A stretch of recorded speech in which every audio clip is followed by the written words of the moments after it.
The story begins in an incredibly calm setting, where the sunlight gently reflects on the surface of the river, creating small ripples that follow every movement of the water. There, a young boy named Alec sits at the riverbank, holding his fishing rod carefully, trying to secure his meal for the day. His eyes focus on the line dancing in the water, but his mind wanders, imagining something greater than the simple routine of survival. As he thinks about this, he feels an unexpected presence behind him. A nobleman appears silently, watching him closely and asking if he has any interest in magic. Alec blinks, surprised and confused, unsure whether he should feel excited or anxious about the unusual proposition. With the arrival of night, Alec is taken to an isolated field, far from any sign of civilization, where silence is absolute, except for the sound of wind rustling through the trees. Eldaz, the nobleman, explains that magic requires precision and responsibility,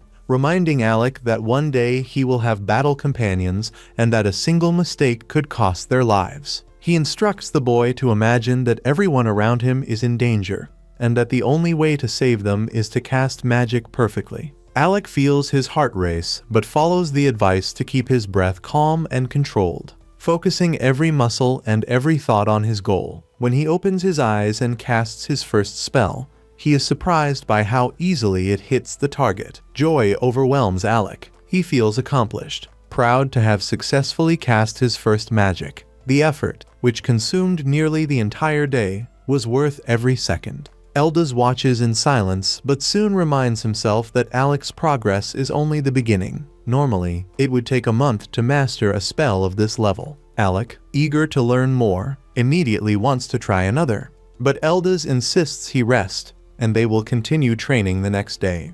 They sit together again to fish, trying to relax and have fun after an intense day of training. Alec feels bored while fishing, thinking he would rather dedicate his time entirely to magic. Eldaz, noticing his thoughts, comments that the boy possesses an extraordinary natural talent, which could allow him to become a first-class mage even without constant instruction. Intrigued, Alec asks why Eldaz is teaching him, and the man seems about to answer. Before he can, a huge fish bites, and Eldaz asks for help.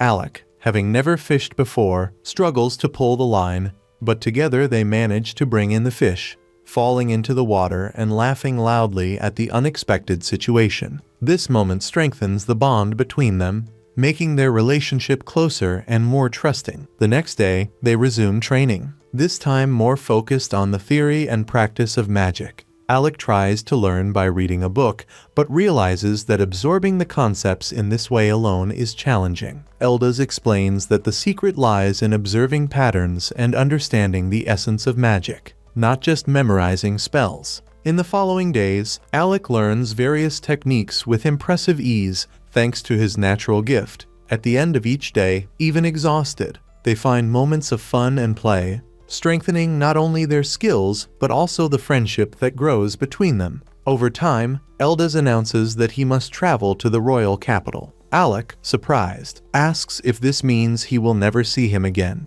Eldaz replies that, although Alec has the potential to become a court mage, he prefers that he avoids that path. Alec does not understand, and Eldaz reveals that he owed a debt to his late mother, which is why he decided to teach him magic. After this explanation, Eldaz bids farewell and sets off on his journey, leaving Alec with confused thoughts and renewed determination. Years later, the narrative moves to the Royal Institute of Magic, where Alec is already a student. Curious about Eldaz, he researches his former master and discovers that Eldaz graduated first in his academy class, even held the position of court mage, but was banned shortly afterward. Alec wonders if this is the reason for the sadness he always noticed in the man. Determined, he decides to change the court in Eldaz's name as a way of repaying him for his teaching and the trust placed in him, solidifying his decision to become a court mage. Later, Alec faces a complicated situation.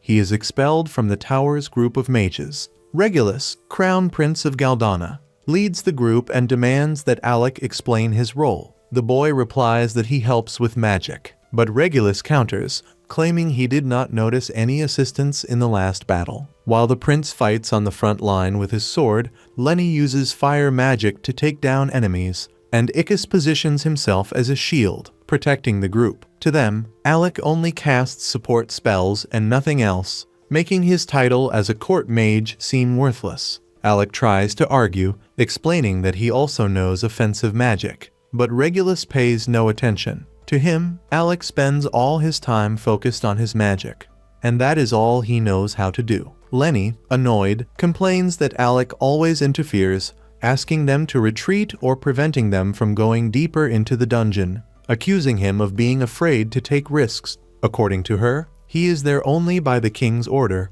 and nobody tolerates him. Even Regulus, despite his generosity, feels that Alec's presence tests everyone. The prince acknowledges that Alec achieved great results at the Institute, but believes it was due to others' assistance. Alec asks for reflection and patience, but Regulus notices the short sword he carries. Considering it inappropriate for a commoner to carry weapons, he takes it from him, ignoring the boy's arguments, who insists he will be useful in the dungeon's upper floors. The prince, holding Alec by the collar, states that he never accepted commoners as mages or as part of the group. Alec is then dismissed. He remembers the leader's words, he is no longer needed and may leave. The narrative details Alec's magic. It cancels circumstances, predicts enemy movements, and assists indirectly, always considering the prince's vulnerability. Even with the risk of death on the dungeon's 30th floor, Alec keeps the group safe, believing he is building bonds of trust. After the rejection, he decides to try one last conversation,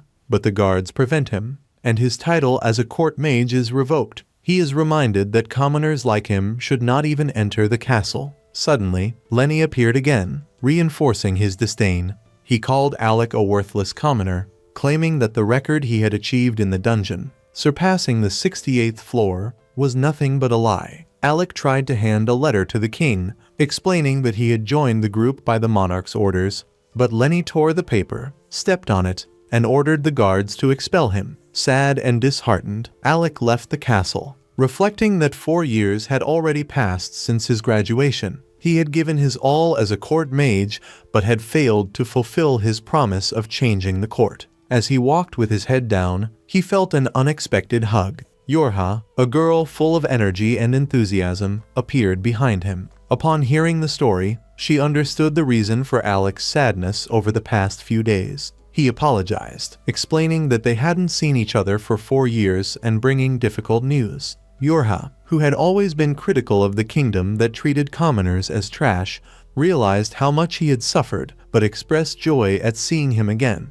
She remembered that years ago, she had promised to bring Alec into her group no matter what. That was why she was there, offering her partnership again to explore dungeons together and face new challenges side by side. The girl wanted Alec to go with her, as she needed his help. Alec remembered her well, a young woman who, despite having been only a member of the court and having been expelled from the group for being considered useless, now seemed determined. She, however, asked him not to worry about the past. She had always promised that one day she would come back for Alec, and that moment had finally arrived. She wanted him to accompany her to explore the dungeons, but if Alec preferred to continue as a royal court mage, she would not interfere or say anything further. Alec felt a wave of emotion and could not hold back his tears. After a moment, he decided to accept the girl's proposal. She, in turn, smiled broadly, full of happiness, knowing that both of them would be very happy in the group. Together, they would face many adventures and challenges.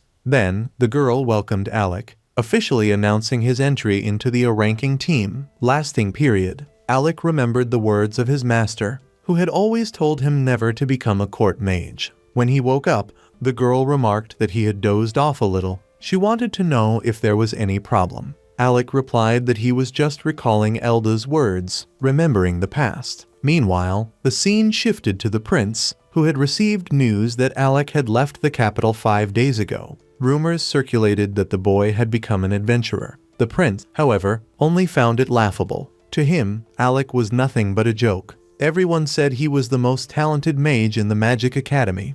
But the prince had always known that this was never true. He thought Alec was a genius, but in reality, he saw only a coward. Lenny, on the other hand, remembered that the group would no longer have a dead weight. In his place now shone a pure talent of noble blood from the house of Duke Fornius, ready to accompany them in battles. Lenny explained that, in a short time, they would conquer dungeons with unprecedented speed. The glorious name of the prince would spread across the world. The scene then shifted to Alec, in the far north of the kingdom of Galdana, a region known as a meeting point for adventurers. Yorha took great advantage of that place to store items. The group was busy clearing the western dungeon. For Alec to join the group, it was necessary to register him in the Adventurers Guild. Upon arriving at the guild, Alec realized he could not enter. He would need the proper license to access areas above level 30. Therefore, the boy would have to go through simpler dungeons before obtaining permission. Inside the dungeon,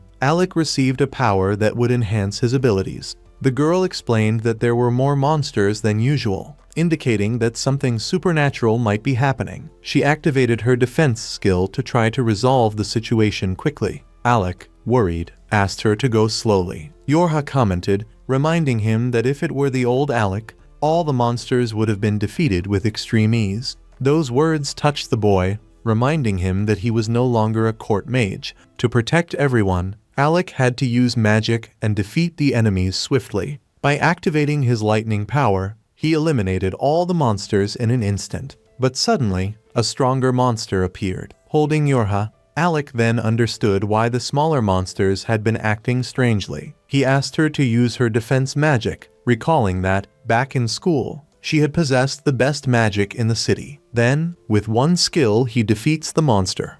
The narrative returned to the past, showing Yorha's group facing enormous difficulties in defeating a monster. Even using various types of magic, they could not overcome the beast. Then, Alec appeared and defeated the monster with a single strike, leaving all his companions frustrated that he, a genius, had not arrived earlier to help. Thanks to Alec's help, everyone managed to surpass the record and reach level 68 together. At that moment, the three promised to make history together. And so, the first episode ends. If you enjoyed it, leave your like and subscribe to the channel. See you next Saturday. Goodbye.